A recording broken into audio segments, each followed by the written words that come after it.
Buenos días, amigos de las redes sociales, amigos priistas. Estamos aquí en un programa más de nuestra serie Primero Conocernos. Le damos la bienvenida al licenciado Agrico Lozano Gómez a nombre de nuestro presidente Cuauhtémoc Gutiérrez de la Torre. Te agradecemos mucho, Agrico, que vengas aquí al comité directivo, tú como un priista de toda la vida, a platicar con nosotros. Al contrario, Miguel, muchas gracias. Muchas gracias y un saludo a Cuauhtémoc, por favor. Muchas gracias, Agrico. Bueno, vamos a comenzar. Sabemos que tu familia es una de las familias que inician la Iglesia de Jesucristo de los Santos de los Últimos Días en México. Nos parece bastante interesante que nos comentes los inicios de esta iglesia aquí en nuestro país. Bueno, fíjate que se han hecho investigaciones por parte de un muy buen amigo, Sergio Pagaza, que está al frente del Museo del Mormonismo en México, que está enfrente del templo que tenemos en Aragón. Se han hecho investigaciones en el Archivo General de la Nación y se ha encontrado que en el gobierno de Juárez ya se tenían noticias de la existencia de la iglesia en Estados Unidos. Como tú sabes, y los amigos que nos ven, la iglesia reinició, se restauró en Estados Unidos y comenzaron a enviar misioneros hacia muchas partes del mundo, Inglaterra, México, y las primeras informaciones que se tienen es en el tiempo del presidente Juárez y mucho antes. Hay testimonio de un intercambio epistolar entre Matías Romero y el presidente Brigham Young, que en ese entonces era el presidente de la iglesia. Entonces, desde ese entonces es la iglesia, envían misioneros a México, pero inclusive uno de los primeros en bautizarse es el anarquista griego, que lo dicen los textos de socialismo, Plotino Rodacanati. Él es uno de los primeros miembros en bautizarse en el siglo XIX y es uno de los primeros líderes. Plotino Constantino Rodacanati, ese era su nombre correcto. Y la iglesia retira los misioneros cuando viene la Revolución Mexicana y después vuelve a enviar misioneros a la República, ya cuando la Revolución pues ya toma una forma institucional. Tú has de tener muchas experiencias que compartirnos de las vivencias que tuviste con tu padre. ¿Podrías comentarnos alguna de cómo se vivía en los inicios? Sí, cómo no. No fue fácil, porque es una iglesia diferente. Nosotros somos cristianos, creemos en Cristo, pero tenemos una manera de trabajar que es la evangelización.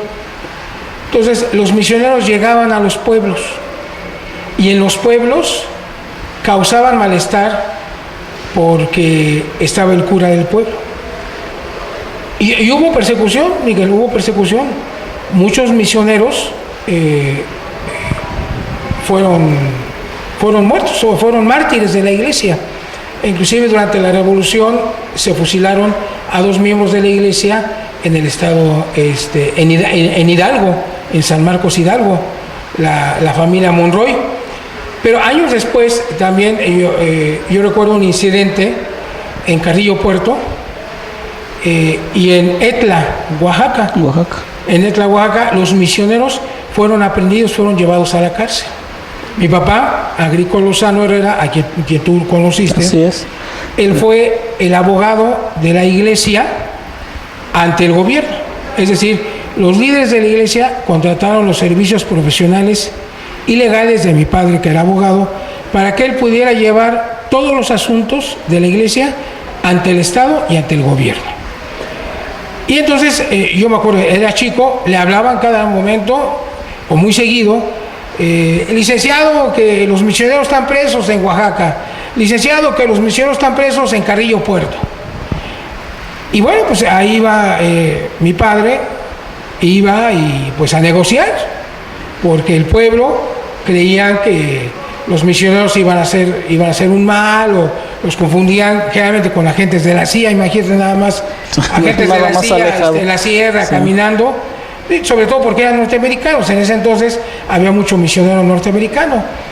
Y bueno, muchos misioneros murieron, sobre todo en los 30s, 40s. Después ya fueron perseguidos, y yo me acuerdo un incidente de unos misioneros que fueron tocaban las puertas, predicaban, y el presidente municipal en ese entonces de Carrillo Puerto se enojó mucho y se los llevó a la cárcel. Y pudieron salir gracias a los servicios del maestro Manuel Jiménez Guzmán. Sabes que Manuel Jiménez Guzmán, que fue precisamente presidente del PRI en el DF, y es un masón reconocido, resulta que el presidente municipal de Carrillo Puerto era un masón. Y entonces, por medio de la masonería, los misioneros pudieron salir. Cuando se le pidió y conoció en aquel entonces el presidente municipal de qué se trataba, qué hacían los misioneros, en qué creíamos. Son anécdotas de vida y recientes. ¿Cómo vive la Iglesia de Jesucristo de los Santos de los Últimos Días, o la Iglesia Mormona, como se le conoce comúnmente, la política? Porque sabemos que uno de los artículos de fe marca que se deben de regir por los reglamentos, leyes y todo lo que hay en un país, ¿no? A diferencia de otras iglesias, ¿no?, que les prohíben a sus feligreses que voten o que participen en política.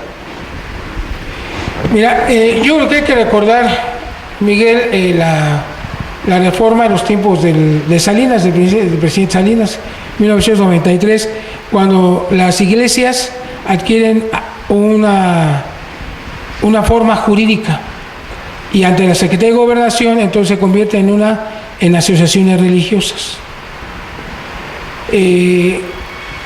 donde inclusive los sacerdotes pueden votar.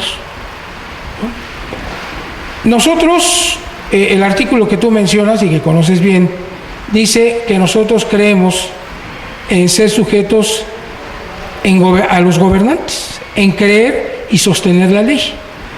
Textualmente no dice así, pero sí dicen las palabras.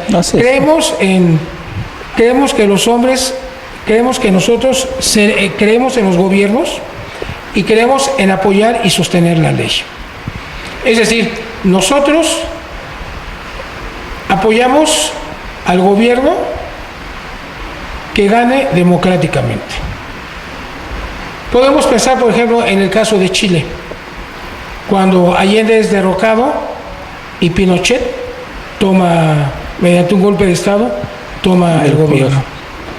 Pues finalmente la Iglesia no se iba a levantar en armas, aún a pesar de que los gobiernos sean injustos, porque tú sabes que a veces los tipos de gobierno, pues la socialdemocracia, la democracia,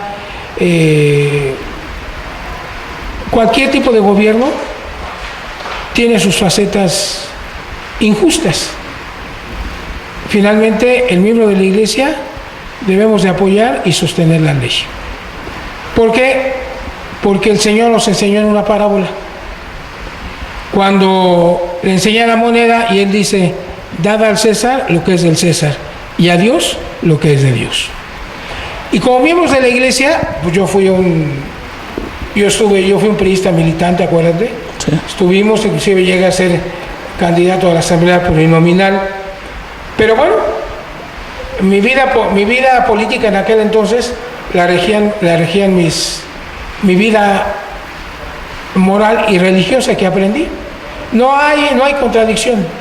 Hay miembros de la Iglesia que son perredistas, hay miembros de la Iglesia que son panistas, hay miembros de la Iglesia que son priistas, y no hay ninguna contradicción, siempre y cuando en nuestra manera de ser, en nuestros actos, en nuestro pensar, nos puedan regir los principios morales y espirituales y religiosos que aprendimos y que convenimos en obedecer. Así es, o sea que esto nos llevaría a una conducta bajo principios, pero no a un fanatismo. No, en la Iglesia no caben los ortodoxos. La gente que digamos, que tiene un llamamiento. Tú sabes que los llamamientos en la iglesia son voluntarios. Yo fui obispo 2 años y medio, y me preguntaron, y yo acepté. Nosotros somos un clero no pagado, es decir, quienes son los líderes en la iglesia no reciben un sueldo, damos de nuestro tiempo, no lo que nos sobra, sino lo que tenemos. Y muchas veces, Miguel, la familia a veces la llegamos a poner en segundo término, que no es lo correcto. Pero a veces, por ejemplo, yo recuerdo un día, un joven me llegó a las 2 de la mañana a la casa tocándome la puerta porque necesitaba ayuda. ¿Qué hacía? Le decía que estaba dormido o que venía otro día, no. Lo atendí a las 2 de la mañana. Con mis consejeros teníamos las juntas hasta la mediodía o hasta la 1 de la mañana. Los domingos, en los servicios dominicales, entrevistas en la tarde. Lo que yo hice es involucrar a mi familia, a mi esposa, a mis hijos, mis 3 hijas y mi hijo, me acompañaban y estaban con nosotros en la capilla hasta que saliéramos. Y era una forma de englobar a la familia para que ellos vieran y disfrutaran el llamamiento que yo tuve y vieran el trabajo que se hace. Entonces, en la iglesia no se les da el tiempo que sobra. Nosotros podemos donar el tiempo, sacrificar el tiempo, los recursos para el bien de la iglesia, para el bien de la iglesia. Sí, porque se dice igual que es una iglesia muy unida, que se ayudan entre los miembros de la iglesia entre sí, ¿no? Entonces, en la referencia que haces, si no podías decirle al joven que tú estabas dormido, porque pues eres miembro todo el tiempo, todos los días, y aplicas los principios totalmente, ¿no?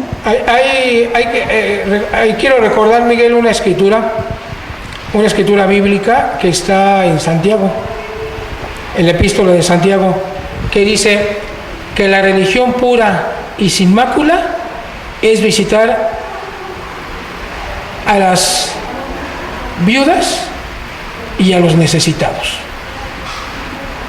Es decir, uno puede tener un gran llamamiento, puede tener un buen trabajo, puedes tener un buen carro, puedes pasar los domingos, dar un discurso, orar, dar tu testimonio, ser maestro, pero si no practicas los principios de la religión, como dice Santiago, visitar a los huérfanos, a las viudas y a los necesitados, todo es en vano. Y lo dice Pablo también. ¿Qué es el amor? Dice, el amor a veces es como címbalo que retiñe. El amor es dar. Una cosa también que nos parece muy interesante es de que los miembros de la iglesia tienden mucho al progreso, tienen buena economía, buen nivel de vida, todo esto. Ahí se ve que como que la riqueza no está peleada con el evangelio, sino como que es un complemento, ¿no? Sí, realmente cuando uno entra a la iglesia, cuando uno se convierte, cuando uno trata de llevar una vida buena, una vida sin altibajos, cuando quieres encontrar un equilibrio en tu vida entre las cosas materiales y las cosas espirituales, pues tú sabes, nosotros tenemos unas normas. Una de ellas es la palabra de sabiduría. La palabra de sabiduría es que se recomienda, en la iglesia nunca se prohíbe nada, Miguel, tú lo sabes. Se recomienda que procuremos no fumar, no tomar. ¿Por qué? Pues porque médicamente se ha comprobado que el cigarro y que el alcohol dañan el cuerpo. Entonces, esta palabra de sabiduría recomienda al miembro que nos abstengamos de eso, que lo suprimamos, que tengamos una vida de buena alimentación, que hagamos ejercicio.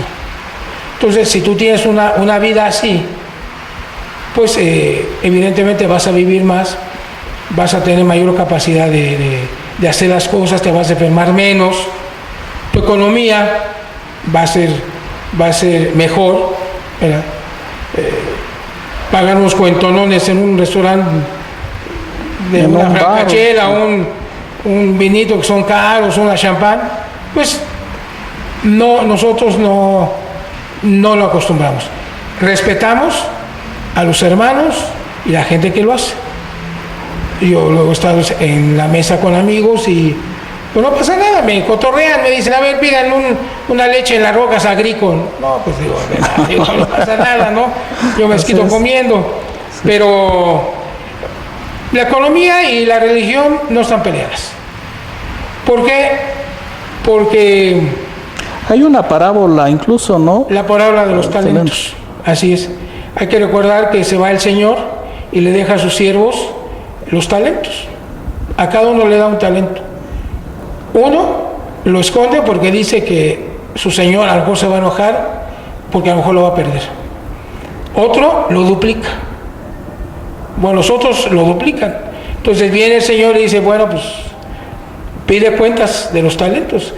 Y bueno, están los que duplicaron o triplicaron los talentos. Y está el que escondió porque dijo, temí que te fueras a enojar conmigo. Y bueno, pues el Señor le dice que es un siervo negligente, un siervo no sabio, porque no es que no arriesgue, sino que ahí va implícito el trabajo, Miguel. El trabajo, nosotros creemos, y creo que es un valor universal, creemos que es algo que dignifica al hombre. El trabajo, la inventiva, la creación, el que tú puedas romper tus paradigmas, el que puedas crear, el que puedas soñar con cosas que nunca hayan sucedido, es parte de nuestra filosofía, de nuestra doctrina, de nuestra manera de ser. Yo empecé un negocio a los 40 y tantos años, ya muy tarde. Sí. Cumplí ya 10 años en negocio y ya, soy independiente. No soy autosuficiente económicamente porque me falta mucho, pero en base al trabajo he logrado mantener el negocio durante 10 años. Excelente ejemplo. Los mormones, ya por último, ¿deben participar en política? Por supuesto. El hecho de que el Señor haya dicho en aquella parábola, dar a César lo que es del César y a Dios lo que es de Dios. Y el hecho que diga un artículo de fe de nuestras normas que dice que estamos sujetos a gobernantes y en apoyar y sostener la ley, no quiere decir que no participemos en política. Te puedo enumerar miembros de la iglesia connotados que participaron en política. Bueno, está Mitt Romney, Estados Unidos. El ex senador y ex subsecretario de Estado aquí en México, Jeffrey Jones, él es de filiación panista, es miembro de la iglesia. Yo, que en alguna ocasión estuve en la política, José Encarnación Alfaro, ¿no? Un senador del PRD, Lázaro Mazón, y mucha gente que están en los municipios, el delegado del ISSSTE en Campeche, me parece, el doctor Blanco, y mucha gente que está en mandos medios y superiores. Hasta donde yo entienda, Miguel, no hay todavía aún miembros de la iglesia como secretarios de Estado, ni como presidentes. Aunque déjame decirte una cosa, mi papá tenía la sospecha y se hicieron las investigaciones, pero no se encontró nada en las cédulas de la iglesia, de que el expresidente Adolfo López Mateos había sido bautizado de adolescente en Toluca. Había la sospecha, por alguna razón, alguna información que tenía mi papá. Se hizo la investigación, pero no se encontraron las cédulas del expresidente Adolfo López Mateos. Pero bueno, quedó como una leyenda urbana. Sí. Y bueno, pues hay muchos jóvenes que están participando en política. ¿Un servidor, muchos partidos. Tú, ¿no? Fuimos jóvenes periodistas. Y bueno, yo decidí tomar ese partido y seguiré. Yo sigo siendo periodista porque creo en los principios, porque de joven tuve la oportunidad, porque el partido me pagó. y porque creo que es una opción real, una opción permanente para lograr muchos de los objetivos de la República. Respeto a todos los demás, pero para mí, el PRI es hasta ahorita quien ha satisfecho mis necesidades ideológicas, mis aspiraciones políticas, que ya no tengo, estoy dedicado a los negocios, y actualmente, déjame decirte, Miguel, la Iglesia de Jesucristo de los Santos de los Últimos Días forma parte del Consejo Interreligioso de México, que se formó precisamente a raíz de la reforma al artículo 33 en los tiempos de Salinas, cuando las iglesias, como ya comenté, tomaron personalidad jurídica. La Iglesia de Jesucristo, los mormones, tienen un lugar en ese Consejo Interreligioso de México. Yo tengo la representación de la Iglesia en el Consejo y además me acaban de ratificar como secretario general. Pero eso es aparte. Yo tengo mi filiación partidista, soy microempresario y represento a la Iglesia en el Consejo Interreligioso de México. Bueno, pues te agradecemos mucho estos minutos que nos has regalado a nombre mío y del presidente Cuauhtémoc Gutiérrez de la Torre, y te esperamos por aquí en otros días para seguir compartiendo todas estas anécdotas que tienes y sobre todo para ver que la Iglesia no está peleada con la política, ¿no? No sé si quieras agregar algo más. Quiero agregar algo más. El templo de Aragón, el templo mormón, que todos conocen, que es muy notable porque está casi enfrente del zoológico de Aragón. Además tiene una arquitectura maravillosa, una arquitectura inspirada, una arquitectura maya. Cumplió 30 años. Por norma constitucional, antes de la reforma de Salinas, las iglesias no tenían personalidad jurídica y cada terreno perteneciente a una iglesia tenía que donarse al Estado. Así es. En donación. ¿Por qué? Porque era propiedad de la nación. ¿Sí? Fue en el sexenio del presidente López Portillo que mucha gente lo ha criticado. La devaluación, la inclinación hacia su familia, su vida personal, pero el presidente López Portillo y el secretario de Gobernación, Jesús Reyes Heroles, fueron parte fundamental para que el templo, el primer templo en México, ahora hay 12, se construyera. Y se hiciera un acuerdo verbal, no escrito, porque no había las condiciones políticas ni legales. La promesa de que el templo iba a ser inviolable, es decir, que no podía entrar nadie de gobernación o nadie que no fuera miembro de la iglesia a inspeccionar, como se hacía antes, el templo. Gracias a ellos, por supuesto que el presidente lo autorizó, o sea, el presidente López Portillo no iba a estar enterado de que se iba a construir un templo y que nadie iba a poder entrar que no fuera miembro. O sea, eso fue con la venia del señor presidente y con los manejos de ese gran ideólogo que fue Jesús Reyes Heroles, el que autorizaron la construcción del templo en Aragón. Y además déjame decir otra cosa, Miguel. Los masones, la masonería en México, que es de raíz liberal, en algunos momentos ha simpatizado con la causa de la Iglesia de Jesucristo de los Santos de los Últimos Días. ¿Por qué? Porque la escuela normal que se abrió en el Benemérito de las Américas, en el Centro Escolar Benemérito de las Américas, que ahora ya no existe, ahora hay un centro de capacitación misional a nivel mundial, era muy difícil en ese entonces que se autorizaran escuelas normales privadas. Y funcionarios masones que estaban en ese entonces en la Secretaría de Educación Pública, el maestro Sierra Partida y el maestro Dávila, ellos fueron personalmente y autorizaron que el Centro Escolar Benemérito de las Américas tuviera una escuela normal. Bueno, te agradecemos mucho. Estamos aquí.